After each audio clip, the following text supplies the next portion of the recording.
nessa, vamos falar aí de forma geral sobre o empréstimo compulsório. Um maior aprofundamento você pode ter nos tributos em espécie, nas suas aulas de tributos em espécie. Vamos lá, o nosso querido empréstimo compulsório.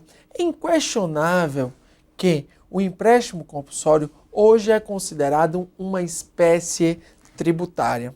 Esse entendimento já foi adotado pelo Supremo Tribunal Federal em voto, por exemplo, do ministro Sepúlveda da Pertence. Então, hoje está consolidado que o empréstimo compulsório é, sim, uma espécie tributária. E aí, temos que enxergar as características desse empréstimo. E algumas de suas características estão nos diplomas legais. Na Constituição, no artigo 148 e no CTN, no artigo 15. Veja que o empréstimo compulsório ele é de competência exclusiva da União.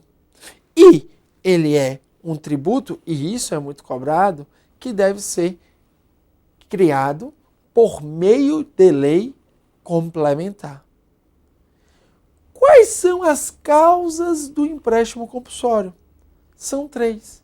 Guerra externa ou sua iminência, calamidade pública e investimento público de caráter urgente e de relevante interesse nacional.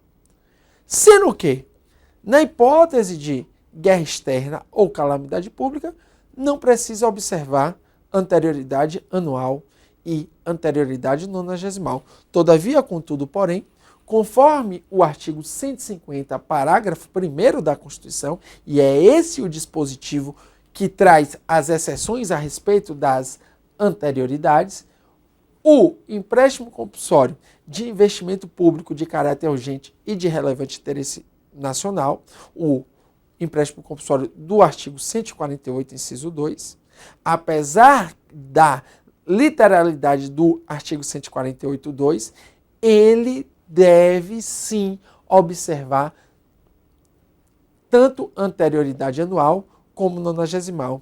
Em outras palavras, o empréstimo compulsório que tenha como causa o investimento público de caráter urgente e de relevante interesse nacional não tem exceção à anterioridade. Tem que esperar o primeiro dia do exercício financeiro seguinte e observar igualmente o prazo da noventena. O único que é exceção é o de guerra externa ou calamidade pública. Ok? Vamos nessa. Veja aí, o empréstimo compulsório é um tributo de competência exclusiva da União.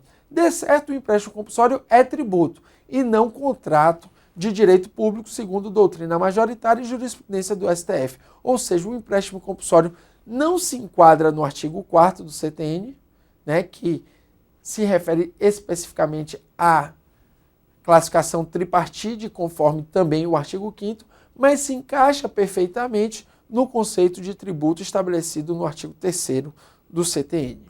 Veja que o empréstimo compulsório é espécie de tributo e não de confisco, devendo-se observar, em regra, as limitações constitucionais ao poder de tributar, inclusive os princípios da legalidade, igualdade e retroatividade tributária, e também os demais princípios constitucionais tributários. Agora, no que tange a anterioridade anual e a anterioridade nonagesimal, o empréstimo compulsório que tenha como causa a guerra externa ou calamidade pública é exceção. É exceção a esse princípio. Porém, todavia, contudo, como eu já disse, isso tem incidido cada vez mais em prova quando é um empréstimo compulsório para investimento público de caráter urgente e relevante interesse nacional, tem que observar as duas anterioridades. Veja que, conforme o artigo 148, a União, mediante lei complementar, poderá instituir empréstimo compulsório nas seguintes hipóteses: para atender a despesas extraordinárias decorrentes de calamidade pública, de guerra externa ou sua iminência, e, letra B, num caso de investimento público de caráter urgente e de relevante interesse nacional, observados, nesse caso, tanto a anterioridade anual como a anterioridade nonagesimal. Aí você me pergunta, professor, mas eu estou lendo aqui a minha Constituição E no 148, inciso 2, só fala de exceção à anterioridade anual. Veja qual é o motivo disso. O motivo disso é que o artigo 148 foi estabelecido pela Constituição Federal no ano da promulgação da Constituição, 1988.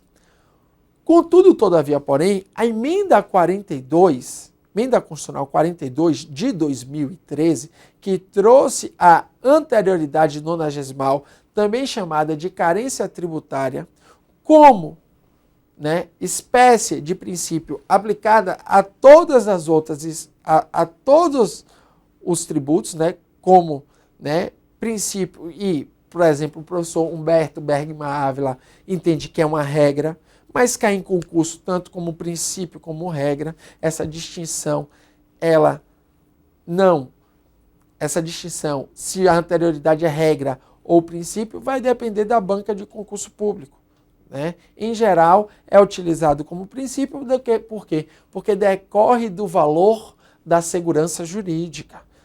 Mas é bom você saber o entendimento também doutrinário do professor Humberto Bergman Ávila, que entende que é uma regra, porque ela é aplicada ou não aplicada, não tem sopesamento. Mas independente disso, é importante você entender que o artigo 148.2 foi feito em 1988. Já a emenda 42 de 2013, a emenda constitucional 42 foi de 2003. De 2003, ou seja, 15 anos após a Constituição. E quando houve a reforma da emenda constitucional 42, o constituinte derivado esqueceu de alterar o artigo 148.2, o que é muito comum. Foi uma atecnia legislativa. Mas, independentemente disso, o fundamental é você ler o artigo 150, parágrafo 1º. E no artigo 150, parágrafo 1º, que traz as exceções às anterioridades, tanto anual como nonagesimal, não aparece o 148.2. Em outras palavras, e isso é consolidado tanto na doutrina, como na jurisprudência, como no mundo dos concursos. O que acontece? O empréstimo compulsório para investimento público de caráter urgente e relevante de interesse nacional tem que observar tanto anterioridade anual como anterioridade nonagesimal. Beleza? Vamos seguindo. Veja que, de acordo com a doutrina predominante, ressaltamos aí que o conceito de despesa extraordinária abrange apenas despesas quando tenham sido esgotados todos os fundos públicos de contingência. Veja que o artigo 15 ele traz algumas regrinhas sobre o empréstimo compulsório, artigo 15 do CTN, e diz que ele pode ser criado em caso de guerra externa ou sua eminência, calamidade pública que exige auxílio federal impossível de atender com os recursos orçamentários disponíveis e conjuntura que exige a absorção temporária de poder aquisitivo. Aí vem um ponto fulcral para o nosso mundo dos concursos públicos, cobrado muito em concurso. O artigo 15, quando fala que o empréstimo compulsório pode ter como causa a conjuntura que exija a absorção temporária de poder aquisitivo, essa regra da conjuntura, que exija a absorção de poder aquisitivo, não foi recepcionada pelo texto constitucional. Ou seja, é incompatível com o texto constitucional. Não posso criar um empréstimo compulsório nos dias de hoje que tenha como causa a conjuntura que exija a absorção temporária de poder aquisitivo. Por exemplo, aquele plano Collor. Por quê? Porque a Constituição não trouxe esta causa como fundamento para o empréstimo compulsório. Só trouxe guerra externa, calamidade pública e investimento público de caráter urgente e relevante de interesse nacional. Então é consolidado nas bancas de concurso público que o artigo 15, quando fala da conjuntura que exige a absorção temporária de poder aquisitivo, não foi recepcionado pelo texto constitucional, uma vez que é incompatível com o artigo 148 da Constituição. Ok? Preste atenção nisso aí. Se aparecer na sua prova o artigo 15 e falar que o empréstimo compulsório pode ter como causa a conjuntura que exige a absorção temporária de poder aquisitivo, esse artigo 15, que fala nessa causa não foi recepcionado pelo texto da Constituição. Em outras palavras, é incompatível com a CF 88. Veja agora algumas questões de concurso público.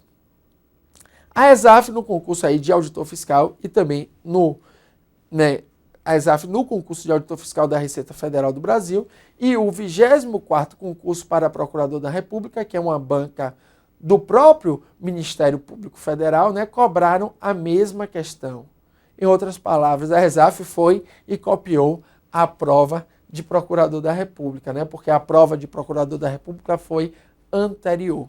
Veja o que diz esse item. Em relação aos empréstimos compulsórios, é correto afirmar que é um tributo, pois atende às cláusulas que integram o artigo 3º do Código Tributário Nacional. Correto. Corretíssima. Esse item é corretíssimo. Está de acordo com a jurisprudência do Supremo, que entende que o empréstimo compulsório é, sim, levante aí da cadeira, uma espécie tributária. Ok? Vamos lá. Vamos a esse seguinte item, também cobrado nessas provas. Em relação aos empréstimos compulsórios, é espécie de confisco, como ocorreu com a retenção dos saldos de depósitos à vista, cadernetas de poupança e outros ativos financeiros por ocasião do chamado Plano Collor. Veja que esse item está equivocado. Por quê?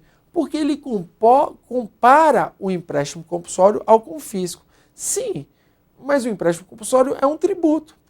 E o tributo, se tiver causa a guerra externa, a calamidade pública ou investimento público de caráter urgente e relevante de interesse nacional, não será confisco. Você pode entender que o Plano Collor foi confiscatório e o Judiciário também entendeu assim, foi confiscatório. Mas o Plano Collor não foi considerado um investimento público de caráter urgente e relevante de interesse nacional. Ou seja, o Plano Collor não observou o artigo 148 da Constituição.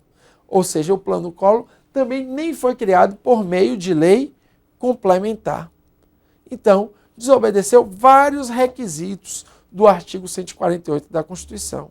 Ok? E muitas pessoas conseguiram no Judiciário invalidar esse plano. O que é importante aqui é que, se o empréstimo compulsório observa as regras constitucionais, observa o artigo 148, ele não é espécie de confisco, mas sim uma espécie de tributo. Agora, preste atenção, que o artigo 15, quando fala da hipótese de exigir absorção temporária de poder aquisitivo, aquele em si não foi recepcionado. Aquele em si é incompatível com a Constituição, porque hoje só é compatível com a Constituição o empréstimo compulsório que tenha como causa, tenha como fundamento calamidade pública, guerra e investimento público de relevante interesse nacional. Ok? Então, falso. Próximo item. O conceito de despesa extraordinária a que alude o artigo 148, inciso 1, da Constituição Federal, pode abranger inclusive aquelas incorridas sem que tenha sido esgotados todos os fundos públicos de contingência. Incorreto. Na verdade, a resposta positiva aí é que o conceito de despesa extraordinária não pode abranger despesas sem que tenham sido esgotados todos os fundos públicos de contingência. Então, é falso, porque ela não abrange esse tipo de despesa. Na verdade, para ser considerado despesa extraordinária, primeiro tem que esgotar os fundos públicos de contingência. Um forte abraço.